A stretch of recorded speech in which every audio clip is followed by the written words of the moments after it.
those are some of the things that we're looking at. So income expenses before, income expenses after, the renovation costs, and then the after repair value of like, from what we put in, what we bought it for, plus the renovations and any other expenses, holding costs, legal fees, interest payments on the loan. The loan, like that would be factored into your income and expenses before and after, right? All those things, like, can we still get our money back out? All those pieces.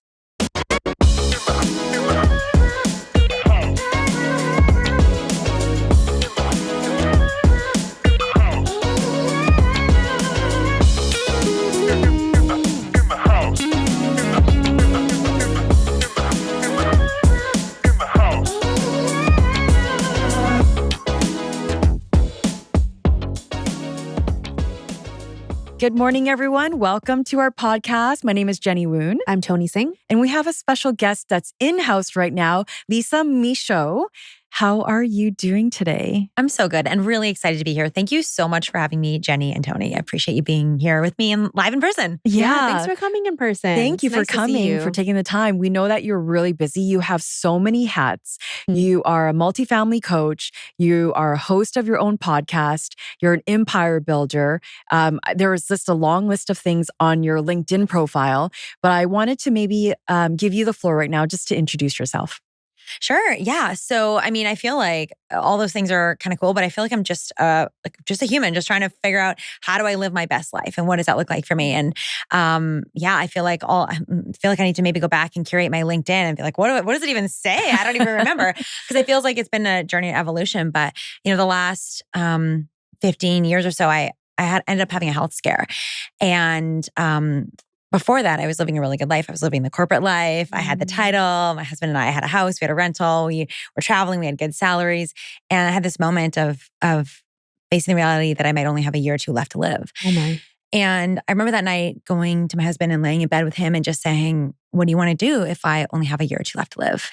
And he looked at me, and he's the pragmatic one, by the way. He's the practical one. He looks at me. He's like, well, you're the one with the timeline. What do you want to do? At the time, we were living in Fort McMurray, Alberta. And the first thing came to my mind in that moment was, I want to be in Vancouver. And I'll tell you, like, I'm from Vancouver Island, from a small town. I've come to the city my whole life. I would come here for dance conventions and concerts. My parents would fall asleep in the hotel room, and I'd sneak out to the window, open up the curtains, and listen to Christina Aguilera and just dream about living in the city. Oh. And obviously at the time I was 12, I couldn't exactly move here on my own. There's rules and laws against that. But as life went on, I just kept never finding a way to make it happen. At first, it was my first boyfriend wasn't here, and then my next boyfriend wasn't here, and then my university was somewhere different, and then I had a job, and I had mortgages, and my husband's a small town boy. We have a quad. What the heck am I going to do with the quad in Vancouver? And Vancouver became so expensive that I just wrote that dream off. And in that moment, having that scare, I realized I'm putting all this time and energy into coming up with reasons why I can't do the things I want to do, as opposed to figuring out how to do the things I want to do and how I can make things possible. So I feel like, all the things you described about me, all of the intro, is really just me figuring out what are the things I really want to do in my life and how do I make those things happen. And it turns out I like to do a lot of different things and like to have a lot of fun, like to play around and hopefully help other people in that journey too, because I don't want anybody else to have that scare or hit that rock bottom to have that moment of finding ways to make things possible. Okay. I love this conversation already. This is so exciting. So you mentioned that you own in Alberta. That was your first home? That we did, yeah. So we became accidental landlords. Right. My company that I worked for had some incentives if you bought a property. So I was like, well, let's do this. And my husband, or boyfriend at the time, but now married, he had a property. And so very casually, this is literally about as much thought as we put into it, as we thought, should we sell this and get some equity and, probably honestly blow it on some trips? Or should we keep it as a rental and, maybe in 25 years, if we don't have solid pensions or something happens, we'll either have the cash flow or we'll have this asset that'll be fully paid off in 25 years. And that's really about as much thought as we put into real estate investing, period. And it was after that health scare, there's a couple things. One was like how can I make the things happen in my life that I want to do? But the other thing was, Like I'm working way harder than my money is. And how can we flip this equation? And that's what got us really serious. We had that rental. It was really great. It was solid. It was very little effort. And we thought, well, what if we could just do more of this and what is possible there? So that's when we got really intentional about figuring things out. We ended up selling that. Since then we've done rent to own, we've done short-term rentals, we did some house hacking. And then now we've really specialized in the multifamily and specifically with the BRRRR process. Okay. Yeah. Which we could talk about too. Let's talk a little bit about everything here. Yeah. You want to? No, I was just going to say, so why, for our listeners, why is multifamily your favorite? Multifamily is my favorite. Well, let me start by saying for a long time, we were very curious about it. Multifamily is duplexes, triplexes, apartment buildings, mobile home parks. And for a long time, we were very curious and we thought, wouldn't it be cool to own an entire building or something like that? And it felt really intimidating. And until we started to get into it, we realized it's actually quite easy. And so I think that's one of the things that I really love about it is that it can feel intimidating. I think that's a con of it.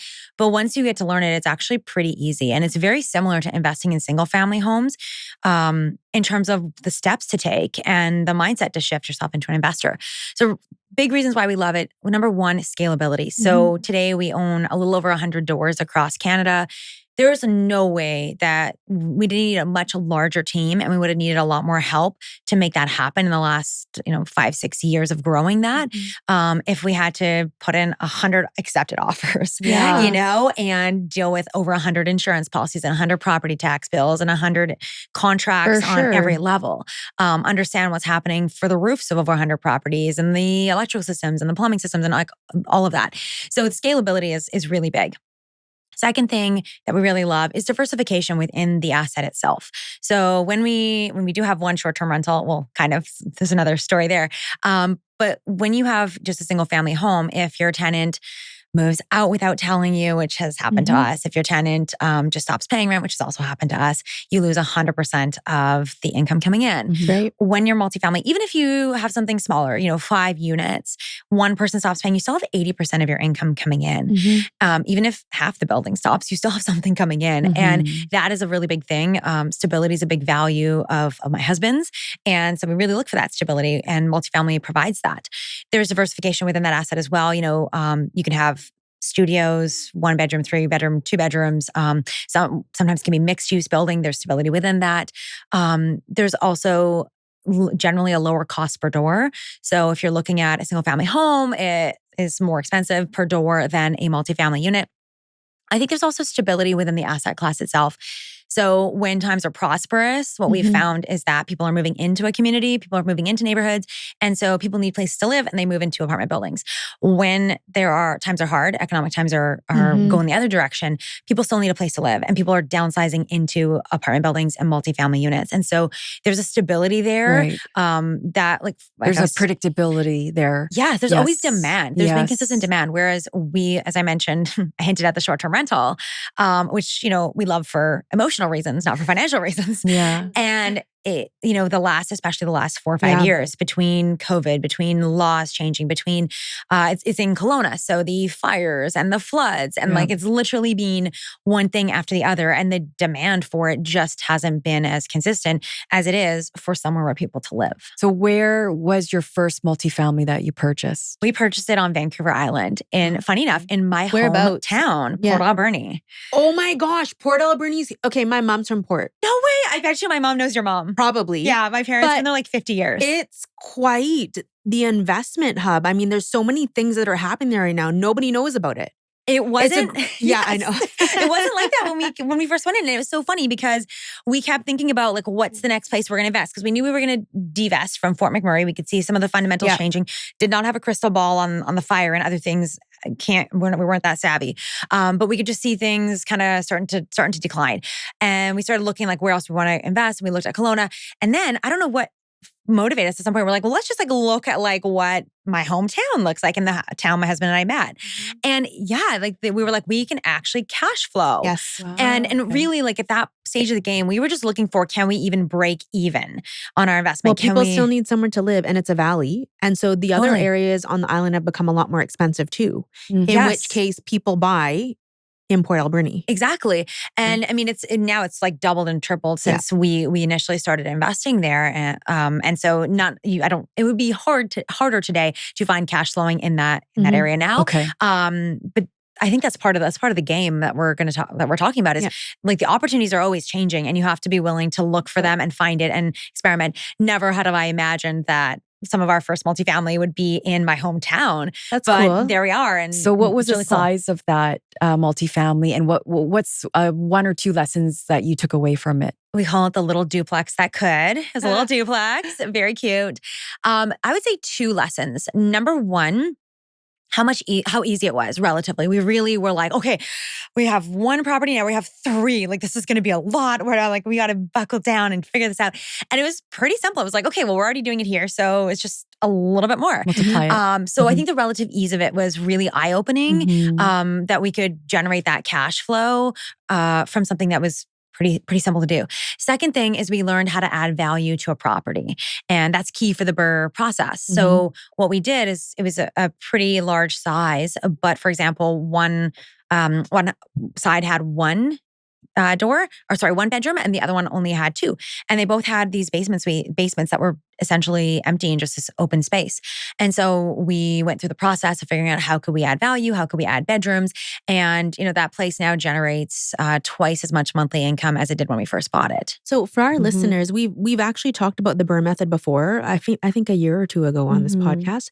Could you explain to our listeners what specifically that process is and what you're looking for and what when BRRRR you're evaluating? Stands for? Yeah, totally. So let me preface it by saying we did not know we were doing a BRRRR when we started. So we did not even know, but it turned into this. BRRRR is a term coined by Brandon Turner from Bigger Pockets and Better Life Tribe.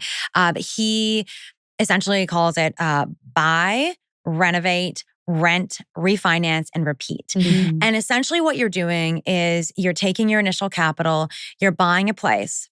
The renovation is really key here. This is where you're adding value. And when it comes to real estate from a multifamily space, let's speak specifically because it's a little bit easier to quantify. You're wanting to increase the income or decrease the expenses or both. And that's how you add value to a multifamily property. Multifamily is not based on things like comparables. It's based on cap rates and income and expenses. So if you can, for example, add bedrooms, such as we did, because typically more bedrooms equals more rent. If you can add units, if you can decrease expenses, such as maybe optimizing heating systems or pieces like that, that in those ways you can add value. Then what you do is you go back and get it reappraised. You get it the property refinanced. And the goal of a perfect BRRRR is to be able to get all of your initial capital back out of the property so that you can do the last R, which is repeat the process. So you can take your same, 200,000 that you put in, 300,000 that you put in. Exactly. After you refinance, you're taking that equity out because it's built up from the value that you've added in and the rent. So part of that application is that you're putting in that you're getting cash flow from it. And then you take the money back out and you are going to repeat it on another property. Exactly. Okay. Exactly. Because that's one of the biggest hurdles a lot of real estate investors face. And even a question that we had 2 questions around financing. I think financing is something that a lot of people struggle with because you need money to buy real estate and it's hard to conceptualize where are you going to get this money from and how do you do it repeatedly, right? So the 2 pieces, and let me also say one of the things I love about multifamily that I missed out on saying before is the access to commercial financing. Yes. So residential financing, traditional financing is based on your personal income. So if you make $200,000 a year or $1 million or $50,000, there's a limit to how much you can borrow. It doesn't matter if you make $5 million a year, there's still a limit. Commercial financing for multifamily properties, 5 units and up, are based on the income of the property. So as far as we've discovered so far, there's no limit. As long as the building makes money, the bank will loan you money to buy that property as long as it can service its own debt. So that's one piece there.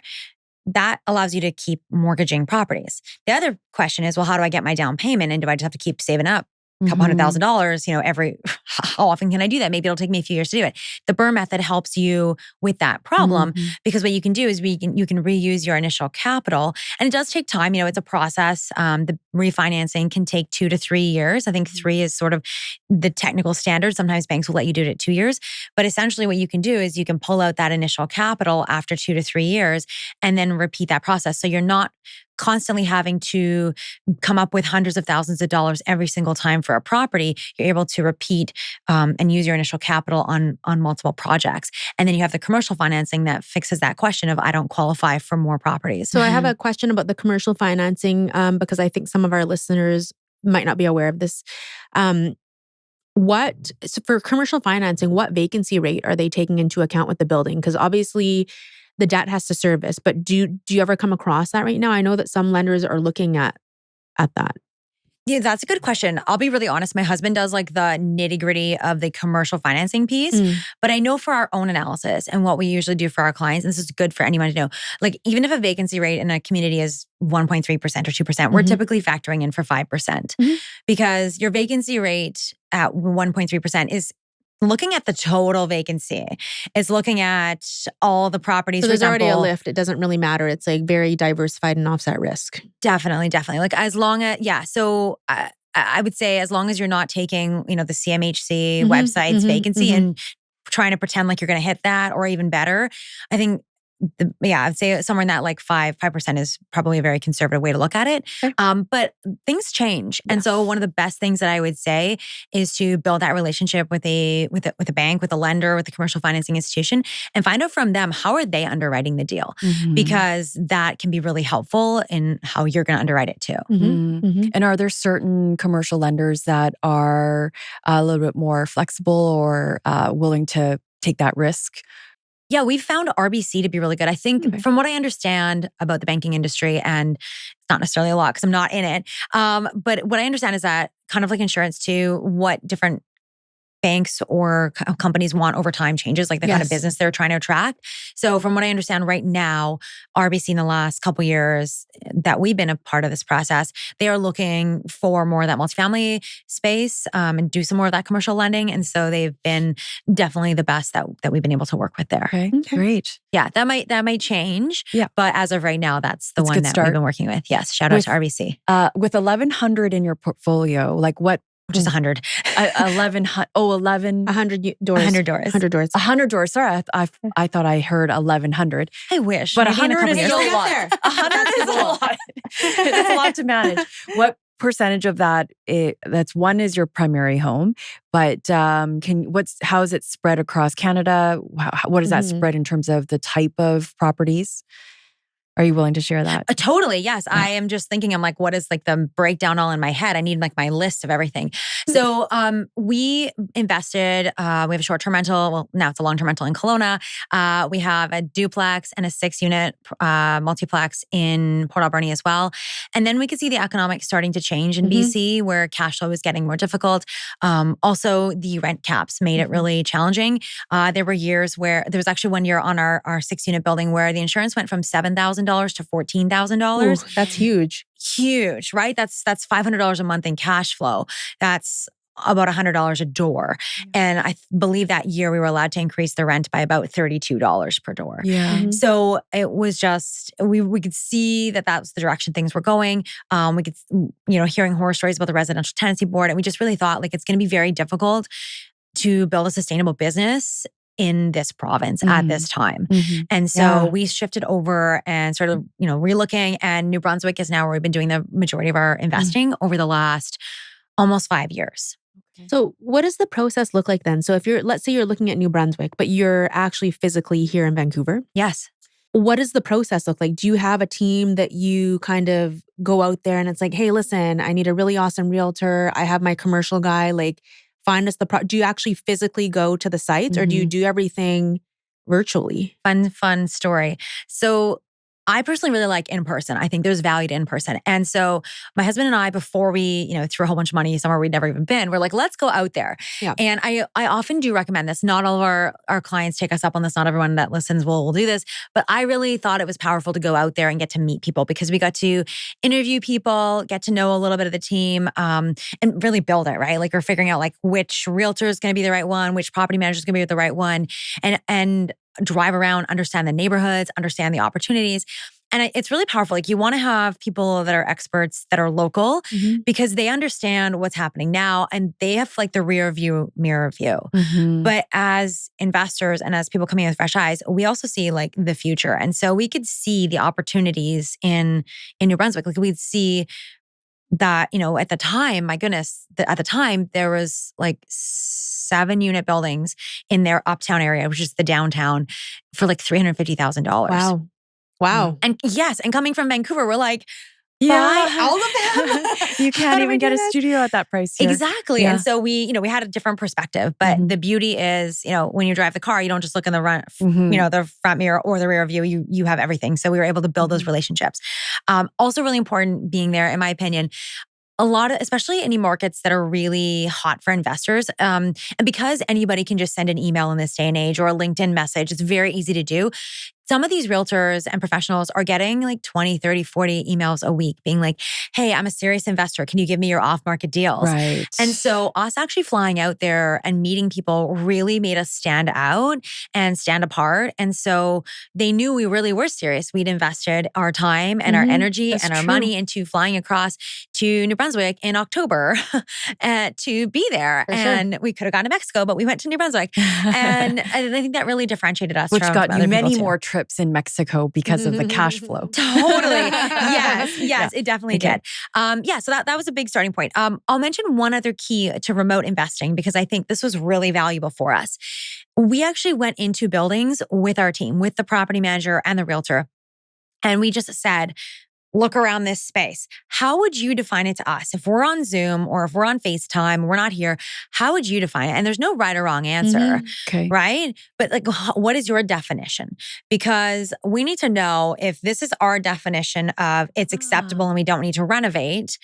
Are they saying, that's so true, we still need to do a ton of renovations? Or are they saying, this thing is a luxury? Everyone has different thresholds. Yes. And it doesn't necessarily, like, there's no right or wrong. It's just being able to align that, right? So that was really valuable that way. When we flew back and we're here in Vancouver, we could get on the phone or get on a call and understand what they were saying. And we could also communicate our expectations of like, this kind of flooring, I know you're saying it's okay, but we'd actually like it to be a little nicer. Or these are the things that are important to us, or this is what we're looking for. So fast forward, the first deal we bought out there was set to close on March 31st of 2020. So I'm sure everybody can imagine what they were doing at that time. It was A, not a lot, and B, probably like sanitizing your mail and your groceries. And it was a pretty scary moment, I think, for everybody in a lot of ways, and especially economically. And here we are, we're about to buy, it was our first 13-unit building out in New Brunswick. And spoiler alert, like we ended up closing that, and we bought, I want to say 8 more buildings before we ever actually got to go out to see any of them. Wow. That's spectacular. So you also met a really reputable contractor at the same time? Well, we found an amazing 2-in-1. So our property manager also has a contracting company. And so he was able to be amazing on both fronts. Because with BRRRR, you're often looking at underperforming assets. You're looking at things that need to be renovated.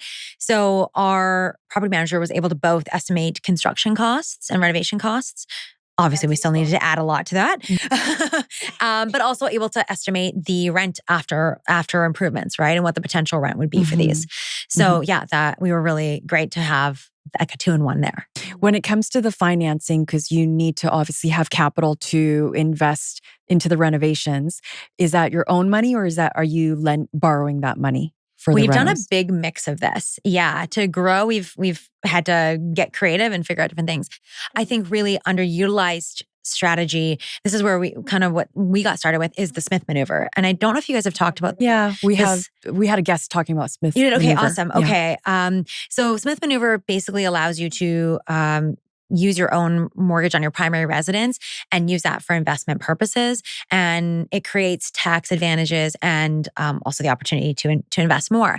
And so whenever we would have extra money, like even like a bonus from work or like tax refund from putting on our RSPs first, then what we would do is then we put it down on our primary residence. And then we would borrow against our primary residence, take out a HELOC and use that for down payments. So that was something we did quite a bit for the Smith maneuver. So that's a great way to get started. Sometimes we did have our own capital. And one of the things that we did start to get creative about, and it was really interesting for me to shift out of this because I think there's a lot wrapped up for me in the family that I grew up in around like debt is bad, don't take on debt. Also a lot of stuff around like don't borrow money from friends or don't mix friends and business and like that kind of thing. But we decided to move through that and we did work with, we still do work with some private lenders in that process. So there's securities rules around that. We could talk more about that a little bit too. But yeah, we've actually, in some cases, we would borrow private money. So borrow the money for either the down payment or the renovations or both and pay an interest rate over that process of 2 years or 3 years, refinance, and then pay that person back their money and then potentially do it again. One other creative financing strategy that we've used is what's called like a vendor take back or a seller mortgage. So in the case where the seller, if they already, like they've owned this building for a long time, they have a lot of equity and they also kind of know it needs some love. They haven't really been taking care of it. So the bank is probably not going to lend anybody money on this. They can actually agree to hold the mortgage for us. So we've done that as well, been able to negotiate that where they hold the mortgage and we just pay them and then we're going to refinance with them in the 2 to 3 years. There's somebody like myself who doesn't like to hold property like so far away. So what's the closest you can get to like Vancouver? I guess minus Port Alberni, where there's positive cash flow. Still keep an eye on the BRRRR and not borrow money from family and friends. Because I'm also, was kind of the upbringing of don't get money involved with family members and friends. Where would you suggest buying? Can I first of all challenge some of those mindsets and just say like, we've been there? Yes. So I will tell you, and my husband hates that I tell this story, but he's not here, so we're okay. So I remember another day laying in bed with him and we were talking about divesting from Fort McMurray and we had this capital. What were we going to do next? And he was like, I just don't know because I can't see myself ever owning something that I can't drive across town and plunge a toilet. My husband's super handy. It's amazing. He's so talented. But that was literally his mindset. And fast forward now, our closest property is a 4-hour drive away and the farthest is a 54-hour drive if you take the shortcut through America. So I do think there is like a mindset shift that is really powerful because as much as I would love to have like a magic wand or a crystal ball to say like this neighborhood's going to go or this location's going to go or all of a sudden poof, here's some cash flow a block away. It just doesn't work that way and we don't always control some of those. We don't control like the wider market. And that's why I love the BRRRR strategy because it actually doesn't really matter what is happening in the market around you. You're forcing appreciation. It's like you have control over that property to make it more valuable versus hoping the SkyTrain actually gets built or hoping that the economics change of a community so that your property also appreciates. The second thing I would say, and I say this really genuinely, borrowing money from our trusted friends is one of my things that I'm most proud of in the last couple of years because I know how seriously we take that and what we've been able to help them create. Like it's created such a win-win for everybody. We have people that have lent us money that have been able to leave abusive relationships because they've been able to create some of their own savings. We have a friend who was able to take an extended parental leave after really struggling to conceive and could have more quality time with her child because they trusted us. They lent us money. We were able to pay them interest and that subsidized her ability to not have to go back to work. And then we have another friend that's like, I'm getting a Tesla. But I really, that is something that is so amazing is to be able to not only create money and wealth for ourselves, but to be able to do that for people we love too. I love that, Lisa, because I think it's really powerful. I think the mindset is like if you borrow money, that means that you're struggling, you're weak to ask for money, to ask for help. And so shifting it to be like, I'm empowering you to like live your life. I'm giving you some new opportunities that you never thought you had. So that's a great way to shift the mindset. 100%. I had a lot of ego wrapped up around it because it was like, well, we already have money. We already have some wealth. Like, why should I need to borrow? And like a lot, like some of that ego of it. And it's so true. Like all the quotes around, if you want to go fast, go alone. If you want to go far, go together. And yeah, it's just been so cool to see. And it's funny because then a lot of them have seen what's possible and then they started investing too. You know, some of those clients have then gone on to go do this. They're like, well, that's really cool what you're doing. Like, I want to do this too. And it just creates more of it. And yeah, it's been very, very rewarding in that way. And it's like, it's truly one of the things that I am so grateful for and so proud of. You know, and, yeah, no, go ahead. I was going to say, even Warren Buffett's family and friends invested with him. Yeah, that's true. Mindset thing. So thanks for bringing that up on the podcast. Now, let me actually answer your question around markets. So, I mean, I think a couple things are really important to know. It's really important to know your goal and what you're trying to achieve in terms of timelines, cash flow, like what are you trying to achieve? Also, like what's your budget? Like for some people, just certain markets just don't fit and that's okay. And I think it's also good to know what the laws are and understand what you can and can't do. You know, I was just talking to someone the other day that invested in a pre-sale here and we were talking of, I see the head shaking. Totally. I mean, I was really excited for them because it represented a step outside of their comfort zone and an action for them. And they're young and they got lots of time to figure things out. But, you know, we were talking about the contingency fund and I was like, well, what if somebody doesn't pay rent? They're like, oh, I'll just call the police and get them out. I'm like, that's not how it works. Exactly. Okay. I'm like, real cute. Real cute. And they're like, what? They can just live there and not pay rent? I'm like, have you not read any headlines of horror stories? But like sweet, like haven't been tainted by the horror stories of real estate, which is beautiful in itself. But so I think that is a big thing that I do look at. And I would encourage people to understand is what can you and can't you do in controllable in your investment. And for that reason, you know, BC and Ontario are out for us. For most investors that we know, the only people that I personally know that are investing here are people that don't understand, such as that person who just literally thought they could call the police to evict somebody if they didn't pay rent. Or it's like institutional, very long-term investors. Or it's people that are not necessarily looking for like cash flow or growth even in this generation, but they're looking for some stability. You can also buy cash flow in any market. Like you could go buy a 2-bedroom condo downtown for $1 million and pay it cash and you could get some cash flow. Yeah. It's just not going to be very much. So what I'm hearing from most investors right now, the markets that people are interested in, New Brunswick has been very popular. I'm interested to see how that's going to shift or change as they just elected a government that ran on the platform of rent control. So for now, it looks like it's going to be about a year at least of rent control. And we will see.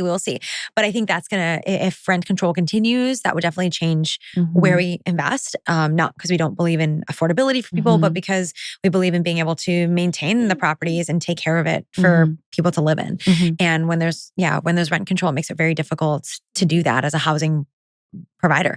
So the other two markets, Alberta and Saskatchewan. So I know Troy flew out there. Somebody had to stay with a child this year. So he flew out there to Saskatchewan, checked out a few markets there. Definitely some opportunities, definitely, some great markets, some growth. And Alberta, like people are going wild for Alberta. And, I know Edmonton's very popular. I think Calgary's definitely more difficult to cash flow. Right. But yeah, those are definitely places that's still close. The last thing I'll say, which is kind of mindset-y, but like you can only go so far if you're doing it all on your own. Like I said, there's no way we could even get to over 100 doors if we were managing it all ourselves. And I do think for most people, unless you hate your job and you're looking for another job, you want real estate as an investment. And investing remotely, it forces you to make it an investment, not a part-time side hustle or job. It forces you to build that team. And I think that's actually a really good thing because it's again, not you working for your money, it's your money working for you in that sense. So create a business out of it and not just a hobby. Okay, exactly. So analyzing, let's just say you're breaking down before you invest your money into the building or property. You have this like chart. So you're basically I guess line by line, the first line is like, how much does it cost to buy? How much does it cost to build? To renovate? How much does it cost to maybe pay the property management company? And also just like the turning of tenants, right? Like how much does that cost on an annual basis?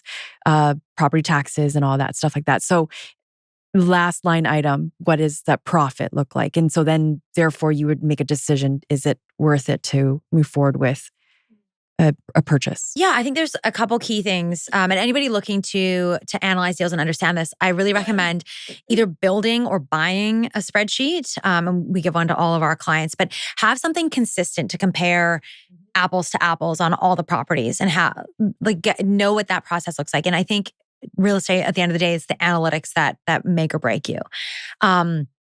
I would say when we're looking at BRRRRs, we want to have before and after as well.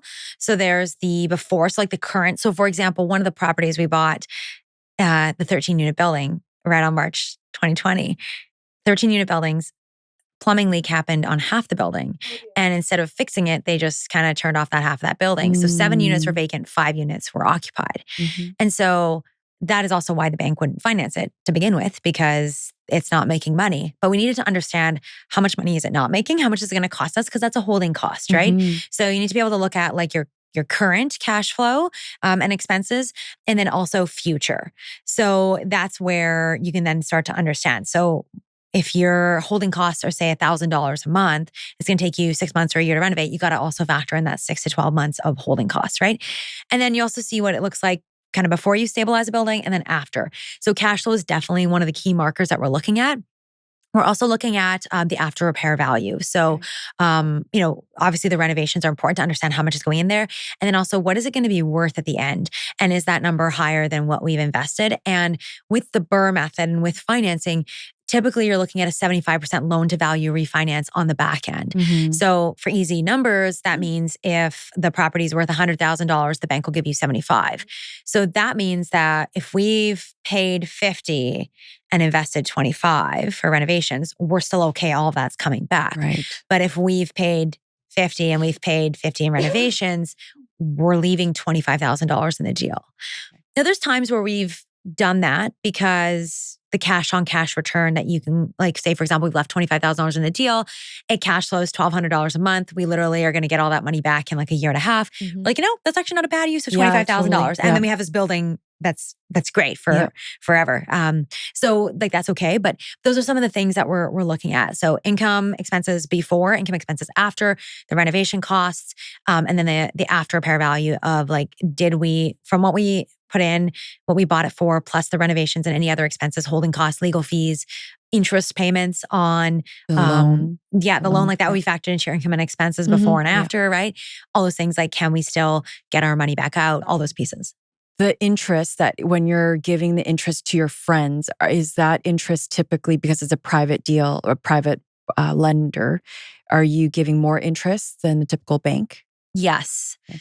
Yeah. So it's usually like incentivized for them. Definitely. Okay. Yes. Okay. And is it in line with like B lender? Like what type of percentage range would something like that be? It depends on a few different things. So, it definitely depends. And I just want to there are securities laws around this. So you definitely want to consult with a securities lawyer before going in and just like taking money from people and offering them returns, especially for promissory notes. But there's just such a variety. So for example, some people like to be on title. So like they're basically holding a mortgage or their second mortgagee, for example, like that interest rate, because that's more secure, they're typically getting a lesser rate versus like a promissory note, which is a higher risk. There's going to be a higher interest rate there too. In some cases, for example, it depends too on like what people are looking for. Like some people are looking for the cash flow. Like I mentioned, the person who's looking to take an extended parental leave, for them, cash flow is motivational. So potentially they would get a lower interest rate than somebody who's like, I don't need the money now. I'll get a balloon payment at the end, right? So there's kind of a few different factors and what that looks like. And it's a bit of matchmaking, if you will. And then it's also what the deal can support. And I think that's where we've seen a lot of people go wrong in the last few years. People were just trying to get any deal and thinking the market was going to continue to appreciate at the levels it did. And so they were offering, 18, 20%. I mean, the guy in Victoria, I'm blanking on his name right now, but he was offering like 16% a month or something. I mean, no wonder he's disappeared. So the deal also has to support it, right? So the deal has to have enough cash flow to be able to pay the interest. Otherwise, we are putting ourselves and therefore all of our investors at risk too. Of course. So there has to be a bit of that like meeting of like, this is what we can do in a way that's sustainable, and here also make it worth your while. So there's a bit of like that, the win-win. Where are you finding, so other than the property management company, what other resources are you using to confirm and verify the rental income? I mean, at this point in the market, we have our own portfolio to look at. But if I was, let's say I didn't have that, I mean, people are really generous. I'm sure you know this in the industry, and people love to talk about what's working and what's not. Yeah. And I do think real estate is one of the places where people actually talk about money a lot more openly than most of the rest of the world. So I think if I didn't, like, again, we can kind of look at our own portfolio and be like, oh, we have this building in this neighborhood. So we already know a little bit of what that looks like. But you could go on other property manager websites, for example, and look up like what are comparables going for. You could go on Craigslist or Kijiji, different neighborhoods or different communities use different platforms. Look on Facebook Marketplace, go in a networking group. There's tons of real estate investing communities on Facebook, and go in and just ask people, what are you seeing for 2-bedroom in this neighborhood, approximately these kinds of finishings, and get to know it. Yeah. And I would also, so I think that's important to do your own due diligence, and also find a trusted expert, like find the person that can help you, because you don't have to make all these decisions yourself. Actually, I have a question. I know that we'll do a disclaimer because you're not an accountant or anything like that, not a tax accountant. But just because we're talking about accredited professionals and working with the right people, et cetera, and you've got 100 doors, you're running this as a business. So what recommendations do you have for properly setting this up? So for example, a question that will come up a lot is, especially when people are first starting out, oh, should I just do it on my, are you opening a holdco? Does it depend? Like, how do you structure it so that it's tax efficient and that you're getting as much ROI back as possible? Yeah, that's a really good question. Yeah, not a professional on this. I definitely would recommend talking to you. And here's the thing, like lawyers and accountants are going to have some different perspectives on this. But let me talk about why it would be, let me talk about what we did, and then like some of the pros and cons. So for us, and like, right answer or wrong, I was like, I want a company. From the very beginning, I was like, I want to have a business. And our accountant was like, look, you're going to be paying for this and you only have one property, and like, you're probably fine to just hold it personally. I was like, nope, I want a business. And so we opened a company, a holdco, and it just had one property in it for the first 2-3 years. It was just one door. It evolved a little bit because we had rent to own. So it was kind of buying, selling, but it was just one. And for me, it was almost symbolic for me. It was like, I'd read Rich Dad, Poor Dad. I knew I know, and I did nothing with it for the first several years. But I was like, I understand the value of a company and how you can, like the write-offs and just like the mindset of having a company for me was worth about $2,000 a year in accounting fees and different fees and fines and those kinds of things that come in with a corporation. So for me, it was like the mindset, and it was almost like the foundation for us to build into it. And for us, that was the right thing. I've heard the original Mr. Walmart, what was his name? Sam Walton, whoever Mr. Walmart is, original. Like, he built his company, what I've heard, in a way that was also like very smart for generations to come when he had nothing. And so I think I took a little bit of inspiration of that, of like, I see where we're going. I know what we're going to create. I know there's something here.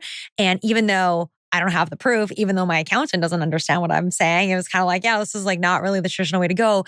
It felt right for us. And I'm really glad we did that, because I think it inspired us to then be like, let's fill the company. Well, it's almost like you aligned yourself with the goal that you wanted. You took the proper action steps, and now you have 100 doors. Exactly. And if you're going to have 100 doors, you can't do it under your single, like you have to actually totally. Have it. I mean, now we actually have 3 different companies plus our education companies. We have 4 different companies, right? So that came with time, but having a company and then like being motivated to fill that was really big. So some of the kind of pros and cons of things to think about is like, what is your goal here? What are you trying to achieve? I mean, if you really just want to have one rental property, maybe you don't need a corporation, right? But if you're getting into the multifamily space and you're going to have 8 or 10 or 12 doors or something like that, or maybe more, like it might make sense for you to have that corporation. And as long as you know the expenses of it and what that's going to look like, that can be valuable. There is the tax incentives, you can be more strategic about how you take the income out. So it could be taken in dividends. It could be given to certain shareholders, certain types of shares. It can be given as salary. Like there's just a lot of different ways that income can be distributed from that, which was something that was motivating for us as well.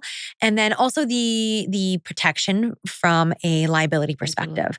And that was something that for us, as we were higher income earners and we had some assets and we wanted to make sure we were protecting them. And so we looked at the corporation as a bit of insurance. It was an insurance policy. It was, $2,000-$3,000 that we pay a year to protect everything else that we have. Yeah, makes sense. Thank you for giving your perspective on that. Yeah, my pleasure. Last 40 minutes, I've learned so much from you, and actually is inspiring me to. I love it.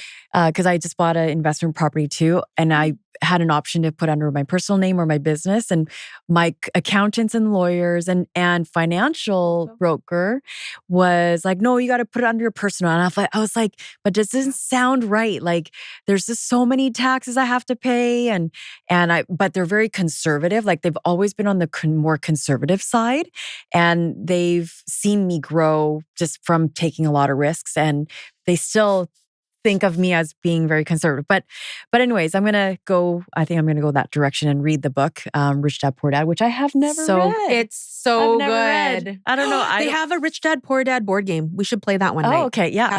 Yeah, I've been trying to find it on Marketplace. People want a lot of money for it. Oh, really? Yeah. Well, it's actually expensive on his main website too. Is it? Okay, yeah, but it's on my radar. I mean, a small investment in comparison to what you can make. My kids are old enough now to do that game. That's why it's going to be like, woo, family fun night, become financially literate. So it's totally different from like Monopoly. Yeah. Okay.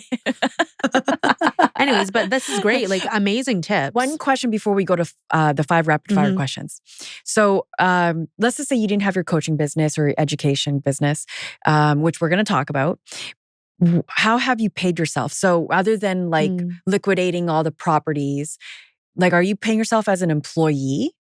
We actually haven't paid ourselves at all. We've reinvested everything. Wow.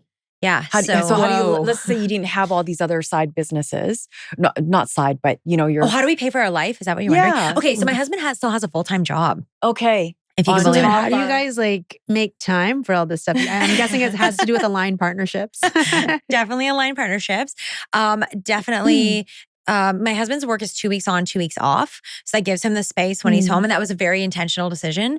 But he works away. So he flies out for 2 weeks and then he comes back for 2 weeks.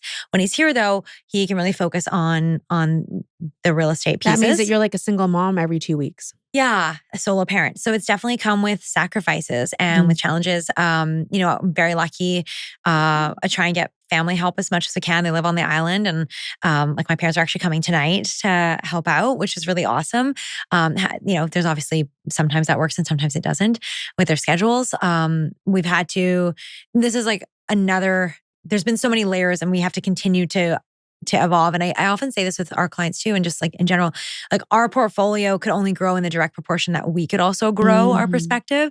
So we had to get way more comfortable with debt. We had to get way more comfortable with investing money in other people and their time. Like for my husband's like, I could, do any of these renovations for a fraction of that price, but he has to pay it because we're not there. And so we've really had to like get over a lot of these hurdles.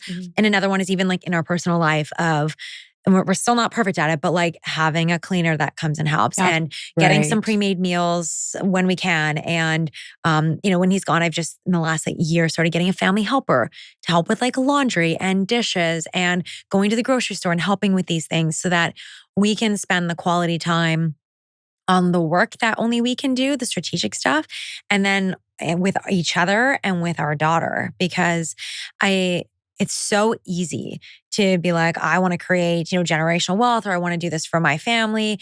And then they're the ones that get sacrificed in the process. And so, like I didn't come from a family where that was normal. I have some friends that grew up with, nannies or cleaners and helpers and things like that. And that wasn't normal in either of our homes. So we've really had to like redefine that, because it's like, just because we to have the time or could make the time doesn't mean we should be spending our time on it. Right. So it's definitely been a big unlearning and relearning the right things. And it's like we have had to grow as much in proportion as our portfolio has been able to grow.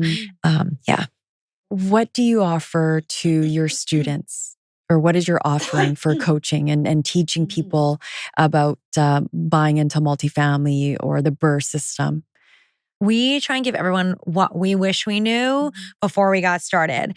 And for us, like I said, we talked about investing. We had that one property and then we knew we wanted to do more. We didn't do anything for a long time because we didn't know. We were intimidated. Didn't really know what we didn't know. And we were very stuck in the phase of just like thinking we had to come up with all the money ourselves and not understanding the commercial financing aspect, for example. And just kind of doing the fun stuff, like looking on realtor.ca, that's always fun. And going to open houses, that's always fun. But like not letting the rubber hit the road of what actually makes progress. So we are like the mentors that come in and walk people through that process. Amazing. So all the things that we wish we had known, we give that to people. And even like it's very personalized. There's a lot of real estate courses online. We've taken some of them. We've learned a lot from them. But we also see a lot of people falling through the cracks because not everybody can, or frankly should, watch a video or even 10 videos on how to analyze a deal and then go analyze a deal and then go make a $500,000 offer based on something they saw in a video. Right. Without having any kind of additional insights or perspective or someone else to look at it. Not everyone feels comfortable with that. And so that's where we really like to come in. So it's very personalized. There's not like hundreds of videos to watch. It's like, hey, you want to buy a multifamily property? We understand first, where is that person at? Everyone comes in with very different resources, different strengths, different opportunities, different budgets, different goals. And we try and understand that and then create a customized plan for them. The steps are obviously very similar. It's like you have to figure out where your money's coming from and you have to figure out your market and you have to figure out all those pieces. But it's personalized to what you is or what you have. So some people, it's like the Smith maneuver is an option for you because you have a lot of equity in your home. That's something that you might have available. Somebody else might have a cash inheritance. And so it's like, well, how do you make the most out of that? Or other people have inherited properties, for example. And so it's also, that's a piece of looking at that portfolio and saying, how do we optimize that? What do you need to liquidate or optimize there? Is there something even within what you own that you could BRRRR, for example, and create more capital and do more? But it's really highly personalized. So we do it in the form of like essentially 2-on-1 coaching. So they get calls with us together and then some calls with us personally to walk them through everything from figuring out their goals, their financing strategy, the market they want to invest in, the type of property they're looking, narrow down that search, build their team, learn how to analyze deals for that before and the after, the renovations, if they need an exit strategy like a BRRRR, we help them figure that out too. Putting in offers and then taking possession. So it's the full package and very personalized. That's a very special program. Yeah, and you have a podcast. I Can do. you share what the name and what you talk about? Yeah, so it's actually been on pause for a little while, but I just wrote down this morning that I'm going to relaunch it. So our podcast is called Goalden Girls Podcast, as in goal setting, GOAL, and it's all about living your best life. It's really about, from that health scare that I had, like how do I help more people achieve the goals that they have in life sooner, easier, with great expertise. So a lot of it's personal growth, mindset. We do some real estate episodes because it's just, I really believe in making your money work for you as being a key part of the rest of your life. Like if you're always stressed about money, how can the rest of your life be amazing? And I just think there's a lot of beautiful parts of making money that we don't talk about enough. So it's called Goalden Girls Podcast. Everything from like money to magic mushrooms and anything in between. Yes. Lots of good stuff. I think this is a great segue to go into the 5 rapid fire questions that we're going to ask you. Yes. Okay, let's start. If you could go back to when you first started, what advice would you give your younger self?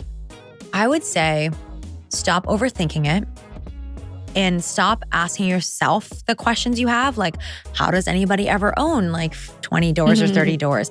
And start asking the people who have done it. Because I ask a lot of these questions in my head, and I think a lot of people do this, where we have the question in our head, should I do this or should I do this? Should I do this or should I do that? And instead of having it in my head, like actually like writing it out and finding people who could help me answer these questions. I wish I had done that, because I know that had we known even half of what we know now 10 years ago, we'd for sure be recording this podcast in Mexico. I'd be bringing you all with me. We'd be down there. It would be great. But yeah, we just got very stuck for a long time and like the don't know how. And I wasn't savvy enough to figure out, well, like if I don't know, I just have to find somebody else who can help me answer this. And let's go answer this question. And simple solutions. One step along the way, yeah. Would you recommend for a first-time investor or first-time purchase, would you recommend that somebody purchase a primary residence or an investment property? I think this really depends on people's goals. This is such a personal question. A lot of people ask me this, and I feel like if you're like your big why, your big goal is, I want a home. I want the condo downtown that I can, have friends come and visit for concerts and to be in the city for events. And that's like your dream. Then and you can make that happen. Find a way to make that happen. Or if your dream is like the backyard to have your grandkids and it's like within your current finances, why would you take the long way of you just go and do the dream?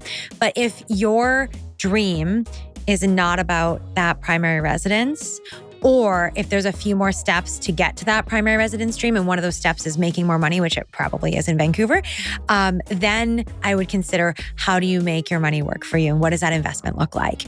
And I mean, there's lots of research around this. Again, not a financial planner, but lots of research around, and in Vancouver, it's cheaper to rent than it is to own. So if you are looking to, again, the reason why you would buy in Vancouver is like a personal, emotional, fulfilling reason. And that's totally valid and amazing. And, we bought our place for that reason too. My husband loves that stability, loves that piece. So that was important to us. But if it's not, then or you're not ready already there, then it's your chance to make money to allow your other goals to happen. Yeah. Yeah. Okay. Talking about rentals, would you go fully furnished rental or unfurnished rental? Depends on the market, depends on the location. Yeah, I would say in our experience, because our place in Kelowna is fully furnished and there is a lot of wear and tear on things. When you go fully furnished, there is a bit of there's a higher standard. Even linens, towels, that stuff costs a fair bit of money every year to replace and keep it looking nice. Things go missing, appliances walk away magically. Oh, okay. And so there's I mean, not fridges, but coffee makers and the smaller things, right? Yeah. And so I think there is an expense with that. For that reason, I like the simplification of unfurnished, but in the right market and in the right property, it would make more sense potentially to go furnished. I think if I was doing something in Vancouver, I would probably go more furnished to try and get more of a midterm or maybe a more professional demographic. Because that's possible here in Vancouver, whereas that's not necessarily possible in every market, that you would find the right clientele and the right person that needs the fully furnished rental. Yeah. So that's a really not an answer. I guess it depends. Maybe I am a lawyer. Maybe I'm a lawyer. No, it's fair. It depends on the area. What are you looking to invest into today? So we said multiplex, but where?